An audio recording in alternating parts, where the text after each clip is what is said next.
Is the Trump administration fomenting a military coup in Venezuela? It would not, after all, be the first time the U.S. has been implicated in attempts at regime change there. In April 2002, Venezuela's elected president, the late Hugo Chávez, was briefly deposed and arrested by the army, before a supporters' revolt rescued him. The Bush administration denied involvement, but subsequent independent investigations, including by the Observer, suggested senior officials in the U.S. government were not only aware of the plot but privately assured its organizers of Washington support. Quick guide: The Observer is the world's oldest Sunday newspaper, founded in 1791. It is published by Guardian News. Thank you for your feedback. Concern that history may repeat itself has surfaced in connection with today's presidential election, which Chávez's less able, less charismatic successor, Nicolas Maduro, is expected to win. U.S. hostility to the Bolivarian socialist revolution led by Chávez and perpetuated, in theory, by Maduro, has not diminished over the years. The U.S. maintains rigorous sanctions and, like the EU and major neighboring countries, has already dismissed the poll as a sham. Hostile analysts suggest it could be the prelude to Cuba-style dictatorship.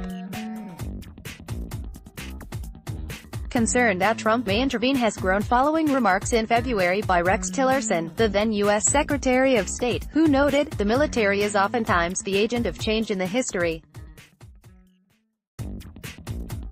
of Venezuela and South American countries when the leadership can no longer serve the people." Florida's Republican Senator, Marco Rubio, recently tweeted, "The world would support the armed forces if they overthrew Maduro." Clumsy hints have also emanated from Trump's National Security Council.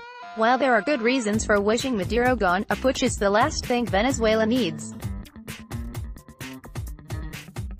What Tillerson forgot to say is that coups in Latin America generally make matters worse, not better.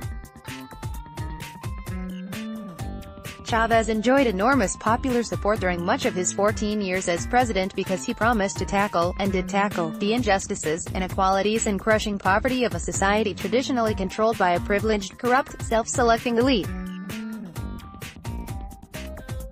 This work is far from finished. Chávez used Venezuela's oil revenues to boost spending on public health, education and nutrition programs for the urban poor.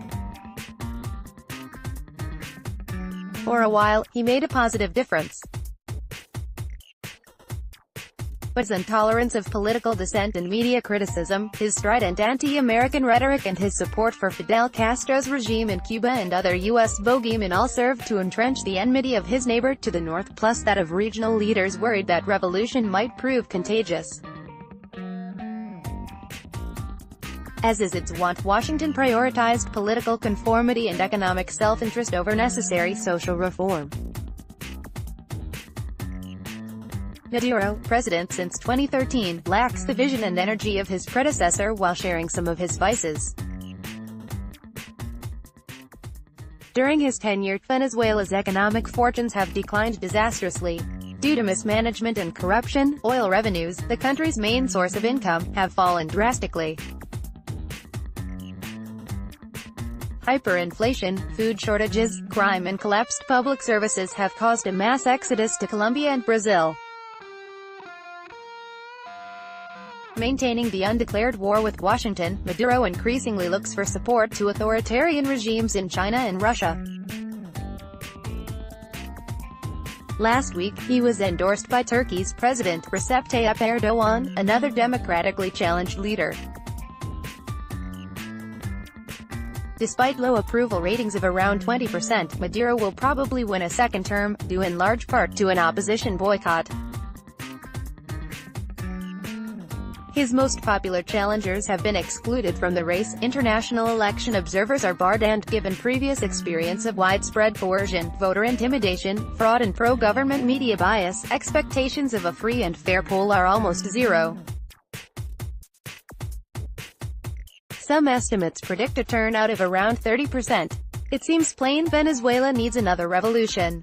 If ever a country required a fresh start, this is it. But this time, the non-ideological emphasis should be on building an inclusive, open democracy.